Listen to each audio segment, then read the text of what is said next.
시편 102편 23절로 28절 말씀 교도하신 가운데 살아계신 하나님의 음성을 들으시는 이 시간 되시길 바랍니다. 그가 내 힘을 중도에 쇠약하게 하시며 내 날을 짧게 하셨도다.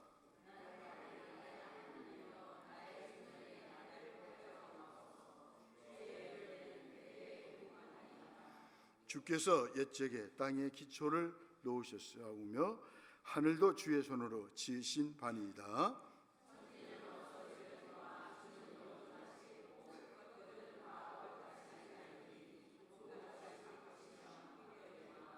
함께 보겠습니다. 주는 한결같으시고 주의 연대는 무궁하리이다. 주의 종들의 자손은 항상 안전히 거주하고 그의 후손은 주 앞에 굳게 서리이다 하였도다. 아멘. 고난 중에 무엇을 발견하십니까? 이런 제목을 가지고 함께 은혜를 나누면서 기도 제목을 삼기를 원합니다. 우리 인생은 참으로 많은 어둠의 골짜기와 광야를 지나죠. 사람들의 얼굴의 모습이 다르듯이 고난도 다양한 모습으로 다가오는 것을 느낄 수 있습니다. 때로 하나님은 성도들이 괴로워하며 고통당하고 계실 때에 숨어 계셔서 안 계신 것처럼 보이죠. 시편 기자는 괴로운 날에 하나님께 기도했어요. 하지만 하나님은 얼굴을 숨기고 보지 않으시며 귀를 막고 기도를 듣지 않으시는 듯 했습니다. 하지만 그는 포기하지 않았습니다. 하나님을 향해 여호와여라고 외칩니다. 이 말은 여호와여 주밖에 의지할 데가 없다는 의미이겠죠. 또 주만이 저의 문제를 해결하실 수 있다는 신뢰의 표현이기도 합니다. 자신의 기도가 하나님께 닿아 응답받기를 소원합니다.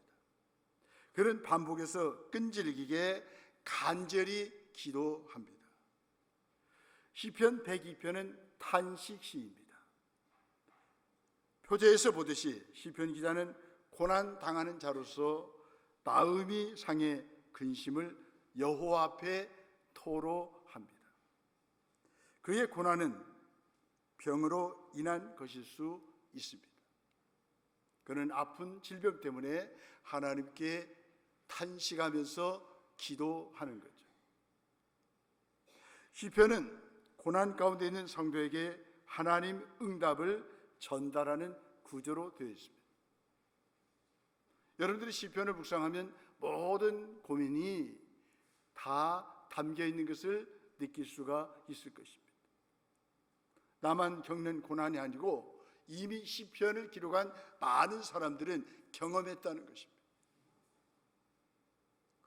고난을 통과하면서 자신이 아무것도 아님을 자각합니다. 아무런 대가 없이 제공되는 하나님의 은혜를 체험해 하나님을 진정으로 사랑해야 함을 강조하고 있어요. 시편의 핵심 주제는 하나님이 원하시는 마음의 변화이죠. 고난에 처한 성도는 대개 마음으로 하나님의 사랑을 받아들이기보다도 하나님을 원망하기가 쉽습니다. 일부 예배를 드린 어느 집사님은 지난 한 주가 너무 힘들었다는 것입니다. 목사님 어떻게 알고 이런 설교를 하십니까? 저는 몰라요. 그냥 말씀만 묵상하고 기도하고 말씀을 전하는 것입니다. 이 하나님의 말씀은 우리 모두에게 다가오는 것입니다. 이 말씀이 우리를 살리십니다. 우리를 풀어주십니다. 고난 가운데 우리를 건져주십니다. 말씀 앞에 주의 음성을 들을 때, 말씀 앞에 내가 서 있을 때 주님은 고난 가운데에 영광을 보게 하실 것이고 고난 가운데 승리하게 하시는 은혜를 허락해 주실 줄로 믿습니다. 고난에 처한 성도는 이렇게 하나님을 사랑하기보다도 원망할 때가 많이 있다는 것입니다. 고난 가운데 들려주시는 세미한 음성을 들을 때 하나님을 사랑할 수가 있습니다. 고난이 없을 때는 하나님의 음성이 들리질 않아요. 그러나 고난 당할 때, 위기를 만날 때 하나님의 음성이 확성기처럼 크게 들리는 것을 경험할 수가 있습니다. 시편은 크게 전반부인 1편부터 89편과 후반부인 90편부터 150편으로 되어 있습니다. 전반부는 탄식이 주된 내용입니다. 시편 기자들은 고난당하는 백성을 왜 도와주지 않느냐고 하나님께 호소하죠. 후반부는 고난 중에 있는 백성에게 세미한 음성을 들려줍니다. 고난과 관련해 하나님의 생각은 인간의 생각과 다릅니다. 그런 의미에서 고난을 당할 때 저와 여러분들은 하나님이 나의 생각과 다른 생각을 갖고 있다는 사실을 발견하셔야 합니다. 하나님의 시간은 인간의 시간과 다르죠. 주의 목전에는 천년이 지나간 어제 같으며 밤의 한순간 같을 뿐이니다라고 시편 90편 4절을 말씀하고 있습니다. 이에 반해 인간의 연수는 70이요 80이라고 말씀하고 있습니다. 그러나 자랑할 것은 수고와 슬픔뿐이라고 말씀하고 있습니다. 이런 차이를 통해 인간이 고난을 주시는 하나님의 생각을 헤아릴 수 없음을 일깨우며 하나님을 원망하지 말 것을 교훈하고 있습니다. 만물을 주관하시는 하나님의 통치를 신뢰하면 반드시 상황이 역전된다는 음성입니다. 그렇습니다. 고난 가운데 있으십니까? 하나님은 반드시 역전시키신다는 사실을 발견하십시오. 시편 95편부터 99편은 일명 여호와의 통치시로 불립니다. 이 여호와의 통치시들은 고난받는 자들에게 하나님은 여전히 세상의 주관자이시고 통치하시는 왕이심을 확인시켜주고 있습니다. 그 왕이신 하나님이 고난도 다 다스리신다는 사실을 우리에게 알려주고 있습니다. 왕이신 하나님이 반드시 고난 가운데 성도들을 보호하시고 건지실 것을 교훈하십니다. 따라서 완악한 마음으로 하나님을 원망하지 말라라고 권면합니다. 오히려 성도는 구원받은 사실 하나만으로 하나님을 찬양하며 고난을 넉넉히 이길 수 있다는 음성을 드려야 합니다. 고난 가운데서 자신이 아무것도 아님을 자각하라는 음성이죠. 그런 자가 하나님의 긍휼을 체험할 수 있기 때문이죠. 시편 103편 13절 14절 말씀입니다. 아버지가 자식을 긍휼히 여김같이 여호와께서는 자기를 경외하는 자를 긍휼히 여기시나니 이는 그가 우리의 체질을 아시며 우리가 단지 먼지뿐임을 기억이 하심이로다. 그렇습니다. 하나님은 저와 여러분들의 체질을 아십니다. 연약함을 아십니다. 우리가 먼지인 것을 아십니다. 우리가 진토인 것을 아십니다. 그러면서 고난 가운데 있는 저와 여러분들은 그 하나님을 발견해야 됩니다. 내가 먼지요 진토임을 발견해야 할 것입니다. 우리가 먼지요 아무것도 아닌 존재임을 안다면 고난 속에서도 하나님이 우리에게 긍휼을 베풀어 주십니다. 하나님은 만물을 창조하신 분이십니다. 이스라엘의 역사를 통해 그들의 배교에도 불구하고 하나님은 그들을 사랑해 구원하신 분이십니다. 그 하나님을 의지한다면 성도는 고난 가운데서도 하나님과 교제하면서 기쁨을 누립니다. 고난을 넉넉히 이깁니다. 하나님을 찬양합니다.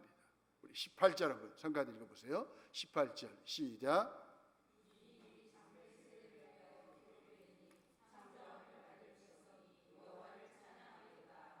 아멘.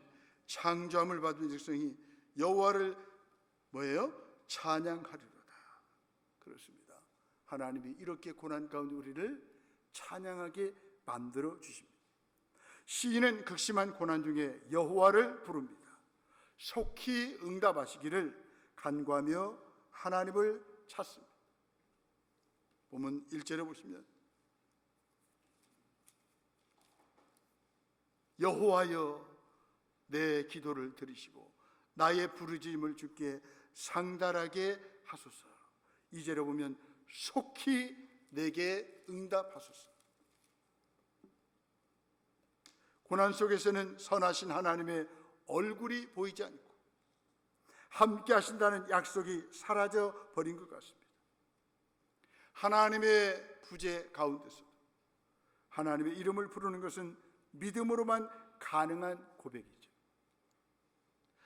역설적이지만 얼굴을 숨긴 듯한 하나님의 숨죽인 임재가 함께 계시기 때문이죠. 그래서 고난은 정금과 같은 믿음을 드릴 수 있는 유일한 시간이기도 합니다.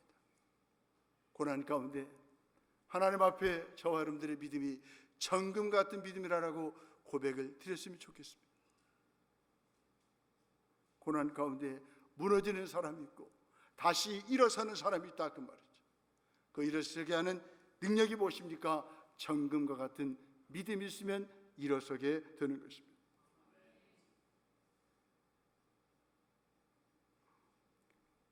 고난 중에 부를 이름이 하나님뿐이라면 참 다양한 일이죠.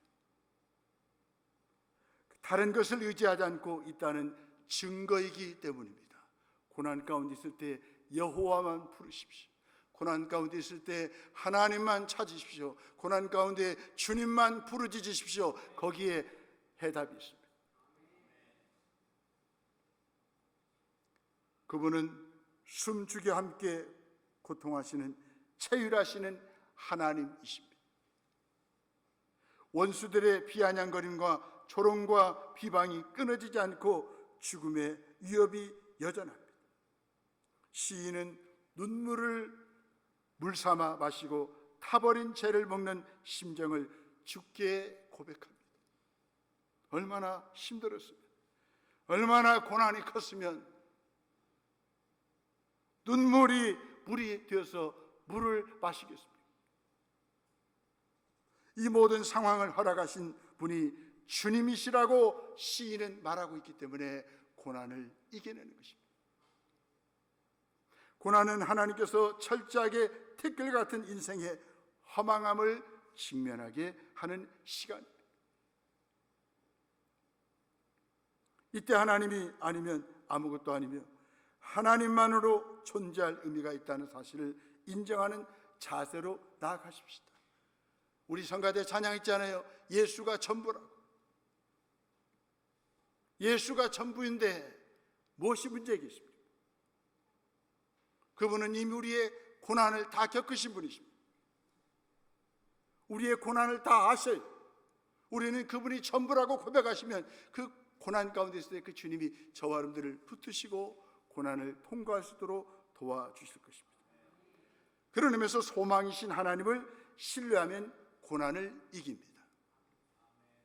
극한 고난 속에서도 시인은 소망을 붙잡습니다. 하나님께서 이스라엘을 용서하시고 시온을 회복하시면 모든 민족이 이곳에서 여호와를 섬기게 될 것이라고 믿기 때문입니다. 시온, 예루살렘 성전이 있는 곳이 아닙니까? 지금은 시온이 무너진 성전 돌들과 티끌들로 가득합니다. 하지만 하나님께서 긍휼히 여기시면 선지자들에게 주신 약속을 이루실 것입니다. 그때가 되면 시온의 영광스러운 성전이 서고 그곳을 향해 기도하면 빈궁한 자까지도 멸시받지 않고 응답받을 것이라고 하는 소망을 주셨습니다.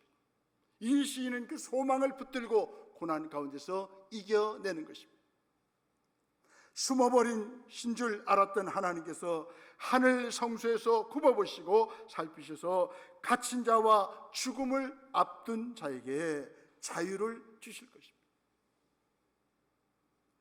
죄로 인해 샬롬이 무너진 공동체가 다시 기쁨과 시유가 있는 곳으로 돌아갈 것입니다. 시인처럼 고난의 시간이 길어지고 우리의 기도에 하나님이 침묵하실 때라도 그분은 듣고 계십니다. 보고도 다 알고 계십니다. 이스라엘 백성들이 애굽에서 종살이할 때 하나님은 다 보고 계셨습니다. 알고 계셨습니다. 그래서 하나님께서 모세를 세우신 것입니다. 이스라엘 백성들을 해방시켜 주신 것입니다.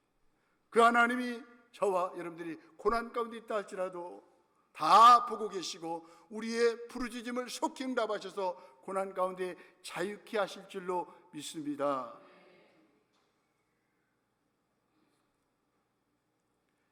하나님께서 일어나 시인을 위해 일하기 시작하시면 지금 그를 조롱하던 자들이 하나님의 주권을 인정할 것이라고 말씀하고 있습니다.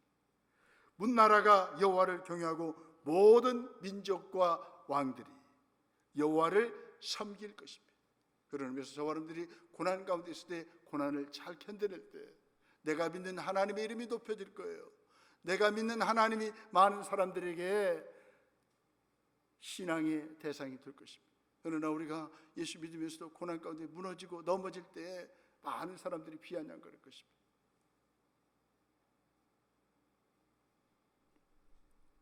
하나님께서 예수 그리스도에게 모든 이름 위에 뛰어난 이름을 주사 온 세상의 주가 되게 하셨습니다. 그를 인정하는 자들을 새 이스라엘과 주의 성전으로 삼으셨습니다.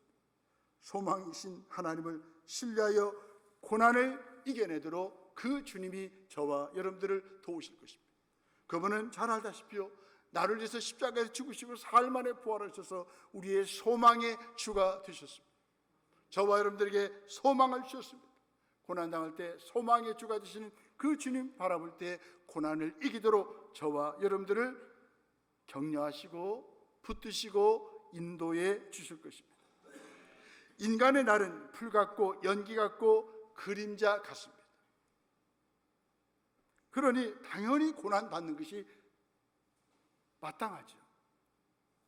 하지만 소망이신 하나님은 영원하십니다. 23절로 28절 말씀입니다. 심지어 천지도 낡은 의복처럼 없어집니다. 하지만 창조주 하나님은 무궁하실 것입니다. 우리의 날은 짧아도 그분 안에 있으면 항상 안전하고 영원히 굳게 설 것입니다. 그러니 고난을 만났을 때 두려워하지 말라는 것입니다. 영원하신 하나님이 고난 가운데 우리와 함께 하신다는 것입니다. 하나님을 떠나서 생긴 불안과 염려를 없애줄 수 있는 것이 있을까요? 영원한 하나님을 대신할 수 있는 유한한 것은 세상에 없습니다. 고난이 있는 짧은 인생을 위해 영혼을 포기하는 어리석은 선택은 하지 맙시다. 그런 의미에서 저와 여러분들은 잘 선택하셨습니다. 우리의 전부이신 예수님을 믿으면 그 인생은 이미 성공한 인생이 아니겠습니까? 그런 인생은 우리 주님이 보장해 주십니다. 고난은 인생의 한계와 인간의 존재의 연약함을 발견하게 합니다. 중년의 때인 시편 기자는 자신의 한계성을 고백하며 하나님의 긍휼에 호소합니다. 유한한 피조물과 달리 영원하신 하나님, 땅과 하늘을 창조하신 하나님은 피곤하지 않으신 분이십니다. 곤비하지 않으신 분이십니다.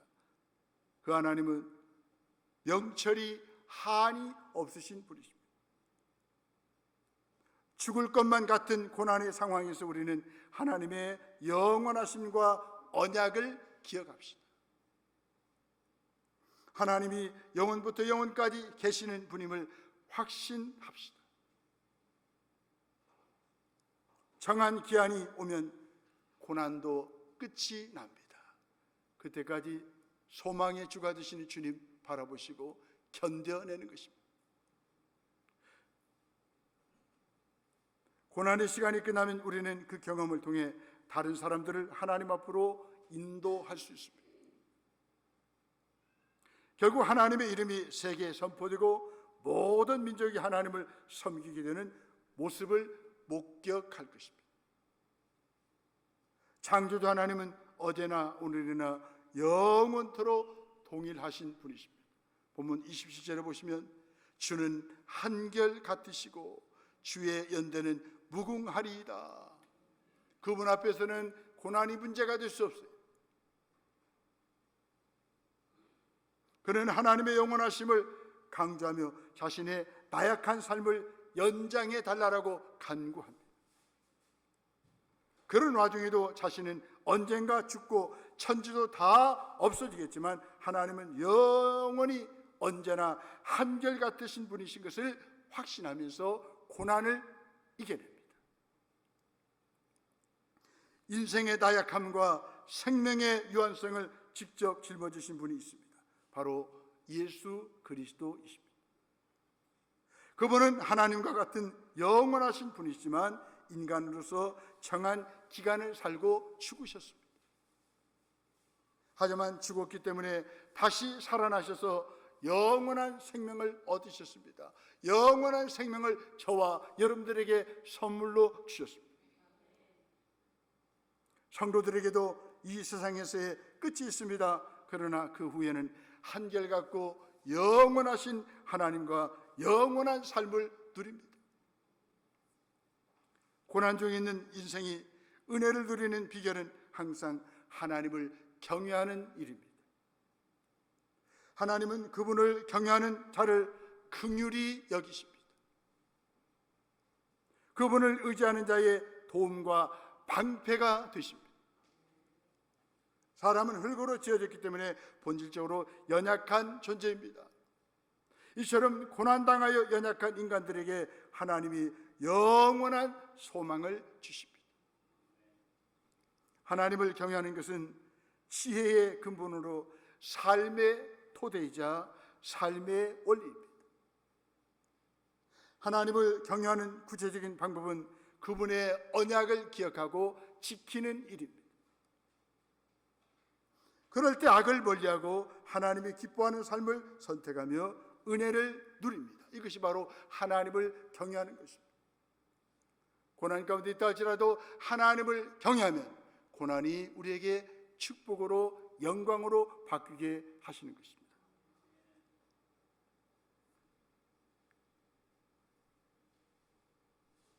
고난 중에 의미가 있다면 그것은 하나님의 영원하신 사랑이 부여될 때입니다. 그 사랑은 우리를 양육하시는 사랑입니다. 우리를 걱정하시는 사랑입니다. 하나님은 늘 저와 여러분들을 걱정하시는 분이십니다. 이게 부모의 마음이 아니겠습니까? 장차 어느 날인가 우리를 위해 오시는 사랑입니다. 우리는 하나님께 애지중지 보살핌을 받는 삶 속에서 충만한 의미를 얻습니다. 어떤 일을 만나든지 무슨 문제입니까? 우리는 늘 하나님의 보살핌을 받고 있는 자녀지 않습니까? 그 자체가 의미가 있다는 거예요. 고난 가운데서 하나님은 우리를 위로해 주셔요. 우리를 보살펴 주셔요. 사람의 인생은 짧지만 하나님의 사랑과 은혜는 영원합니다.